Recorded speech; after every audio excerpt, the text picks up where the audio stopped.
Pancasila. Pancasila itu Pancasila. Pancasila. Pancasila merujuk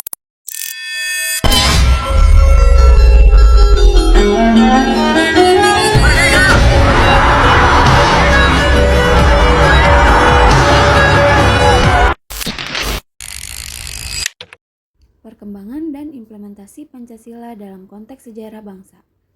Pancasila bukanlah sekedar rumusan 5 sila yang kita hafal. Ia adalah jiwa, falsafah, dan dasar negara yang hidup dan dinamis. Cara kita memandang, menafsirkan, dan mengimplementasikan Pancasila telah berubah seiring dengan pasang surutnya sejarah bangsa.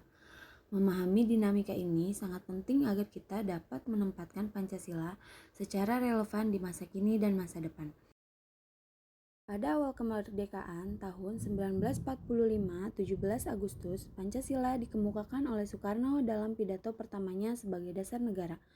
Pancasila diadopsi sebagai filosofi dan pandangan hidup bangsa yang merefleksikan nilai-nilai luhur bangsa Indonesia, seperti ketuhanan, kemanusiaan, persatuan, kerakyatan, dan keadilan sosial. Pada masa ini, Pancasila berfungsi sebagai landasan ideologi dalam perjuangan mempertahankan kemerdekaan dan menyatukan beragam suku, agama, dan budaya. Republik Indonesia Serikat pada tahun 1949 hingga 1950. Pada masa ini, setelah pengakuan kedaulatan pada tahun 1949, Indonesia membentuk Republik Indonesia Serikat yang lebih bersifat federal. Meskipun Pancasila tetap menjadi dasar negara, terdapat tantangan dalam penerapannya. Perbedaan pendapat mengenai bentuk negara dan ideologi muncul, mengakibatkan ketidakstabilan politik. Namun, semangat Pancasila sebagai pemersatu tetap dipertahankan. Masa demokrasi terpimpin pada tahun 1959 hingga 1965. Di era ini, Pancasila diinterpretasikan lebih lanjut oleh Soekarno sebagai dasar dari demokrasi terpimpin. Ia menekankan pentingnya Pancasila dalam menyatukan berbagai elemen bangsa. Pancasila dipandang sebagai alat untuk mengatasi konflik sosial dan politik. Pancasila juga untuk mensolidasikan kekuasaan.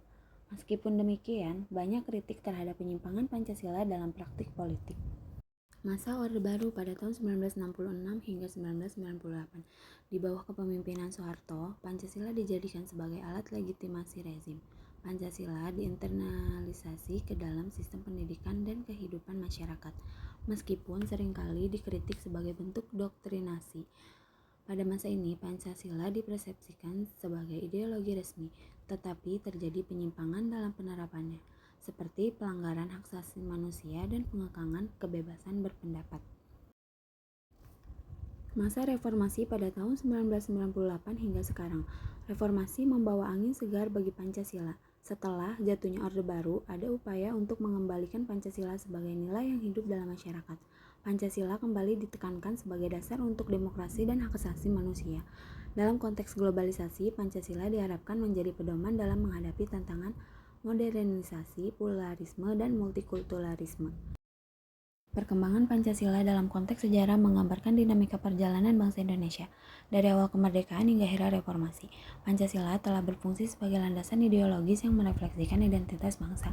Meskipun mengalami berbagai tantangan dan interpretasi, nilai-nilai Pancasila tetap relevan dalam membangun masyarakat yang adil, makmur, dan berkeadaban. Kedepan, tantangan baru seperti globalisasi dan perubahan sosial memerlukan penegasan kembali Pancasila sebagai panduan untuk memastikan persatuan dan keberlanjutan bangsa. Pancasila harus tetap dipahami dan diinternalisasi oleh generasi mendatang agar tetap menjadi jiwa dan karakter yang mengikat seluruh elemen bangsa Indonesia.